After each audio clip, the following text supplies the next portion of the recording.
रंगदार बोल छोड़ा दे। अब इंतजार खत्म हुआ। आ गया टुनटुन यादव और प्रिया सुहानी का जबरदस्त वाला गाना 5 किलो राशन। नकली ते पिस्टल खोसा तारे डर में, जहिया भेटा जाइबे गोली मारब कपार में। गजब का गाना है ये। 15 घंटे के अंदर 5 लाख व्यू क्रॉस हो गया। ये है जलवा टुनटुन यादव का।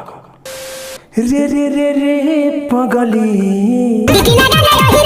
टुनटुन यादव का गाना किसी भी कैटेगरी का हो, इंस्टाग्राम पे आते ही ट्रेंडिंग में आ जाता है। रिसेंटली इनका जो भी गाना आया है सब के सब इंस्टाग्राम पे ट्रेंडिंग में है।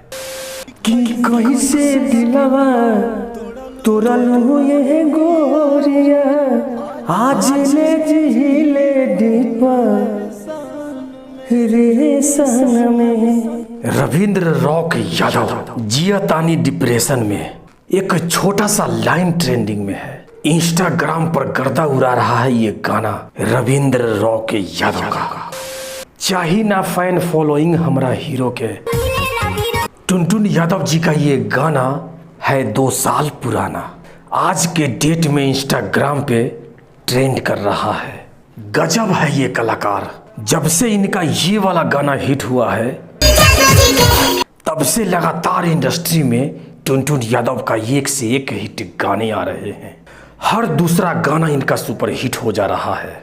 अगर इसी तरह चलता रहा तो लोग पवन खेसारी को भी भूल जाएंगे।